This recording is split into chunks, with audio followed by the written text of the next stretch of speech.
They don't want what we know out there. You'll never get this on CNBC. But our school system will never tell us that because they're part of the process. Fake money, fake teachers, fake assets.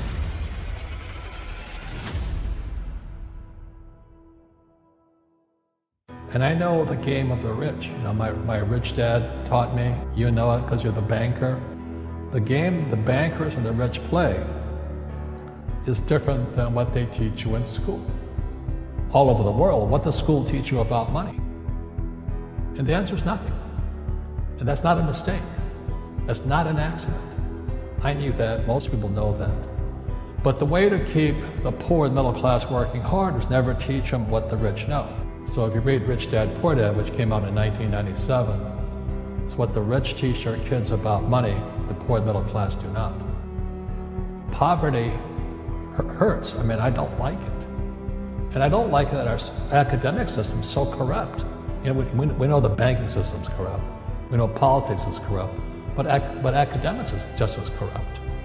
I mean, one thing if it's the banking and the politics, but this is where we send our children and we trust them to do the right things for them. And yet they're being not taught something so fundamental. Like you asked your dad when you were a kid, Dad, you asked your teacher, when are you going to teach us about money? And it was just, never. Never. And they'll never will. You know something. What do you know? Share it. And what is financial education? It's not get a job, work hard, save money, and invest in a well-diversified portfolio of stocks, bonds, mutual funds, and ETFs. The financial industry is two things, debt and taxes. Debt and taxes, and that's where fake starts. 1971, Nixon took the dollar off the gold standard, and the US dollar became debt. And we still tell kids to go to school, get a job, work hard, save money, and get out of debt. Now, who tells them to do that? That's the most ridiculous thing there is. The book starts and it says, lie number 1, saving money will make you rich. Yeah, it never will. You know that. We're all taught that as kids. Yeah.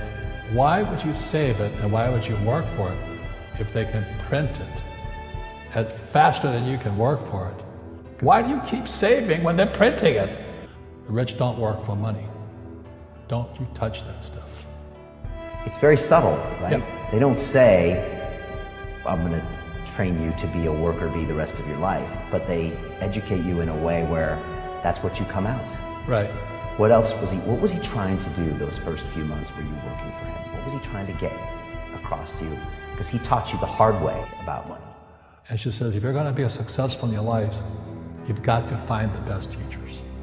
And a great teacher is somebody who comes from the inside, not the outside. But in school, you don't know if your instructor is for real or not. That's where the fake teacher comes from. I said, I want you to teach me about money. So I said, why should I teach you? He says, but if I teach you, you work for me for free. And I said, why for free? And my poor dad went nuts. He says, if I pay you, you think like an employee. Your brain will change. If you learn never to work for money, you'll be a rich man. And this is powerful. Once you give someone a paycheck, their brain turns off. Correct. Because it's... And then the promise of a pension. Right. And job security. Which is kind of a paycheck in disguise. Correct. After you stop working. Give the man a fish, eats for the day, teach him to fish, eats for a lifetime. And most poor people confuse assets for liabilities. They think their home is an asset, it's actually a liability. Right. An asset is a noun, like a house. Cash flow is a verb. So to understand if it's an asset or liability, it takes a noun plus verb. So if the cash is flowing out of your pocket, it's a liability. If the cash is flowing into your pocket, asset, verb, it's an asset. So I own 7,000 rental properties. Those are assets. Every month, the cash flows in. Whereas many people have the big house on the hill and the cash is flowing out. Right. And they're going broke.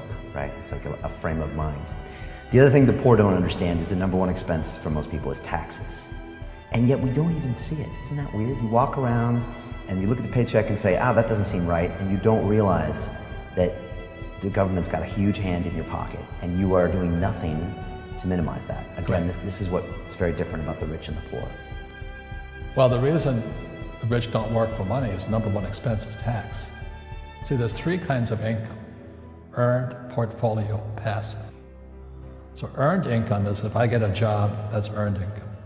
If I'm a doctor or a programmer, that's earned income, because I'm working for it. If I buy, let's say, Apple for $10 and I sell it for 20, that's portfolio income, capital gains. Yeah. But passive income, which is cash flow, is never taxed. And so these guys are screaming right now in America, tax the rich. I said, good luck. Because most of the guys complaining, they don't know there's three kinds of income. And the rich don't have jobs anyway. They have assets. And so the average schmo out there, a poor guy, sent the kid to school, they don't learn this. You see, very few people will buy what I do, make $1 million and pay zero tax. And my rich dad taught me that playing Monopoly. That's how it started, 4 greenhouses, 1 red hotel. Or the McDonald's formula, I write about it here. McDonald's, Ray Kroc. Yeah. McDonald's is in the real estate business, so they sell hamburgers, but they buy real estate, so they pay no taxes.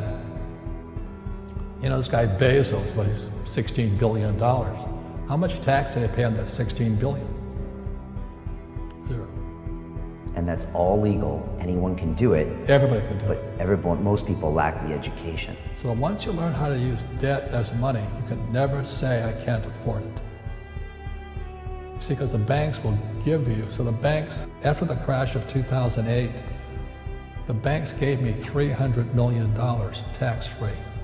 When I asked the average guy, I said, why don't you use debt? They can't even get a loan. Because their scores, their FICO scores, I don't know if you have them here, are so bad. The school teachers will never tell you that because they don't know it. My poor dad never knew that. And they think the rich are crooks. The rich just play by different laws. The rules are the same, but you have to do what the government wants you to do. Everybody can do the same thing if they had the financial education to do it. But can poverty be passed through genetically? Yes. Because it's some type of way of thinking. It's an attitude. An attitude. People ask me, how do I stop it? I just say, never say, I can't afford it. Ask yourself, how can I? So when I meet poor people, they use the words I can't a lot. So the people that say, I can't afford it, I can't do this, I can't get to college, the rich are evil, I choose not to participate in that. And that's one thing people could change today. Correct. Right now, is that dialogue in their head. Stop saying the word can't. I can't. Right. So how can I? How can I? Especially as in, I can't afford it, how can I afford that? Right. And I got turned down so many times. I said, and every time I showed the banker my financials and he'd go, sorry, I said, look, do me a favor. Why did you turn me down? This is out, the numbers are out here. So if I get these numbers fixed, can I come see you again? He goes, sure. So it's called rejection. Same as my wife rejected me for 6 months. It's just a matter of personal willpower, which is spiritual. Just saying, if they can do it, I can do it. And how can I? How can I? And I think it's you once said, words become flesh. Yep. I think all of us, every human being has that low point in their life. And if they get the message, a new life begins. If they don't get the message, they keep going down. And that's, I think, the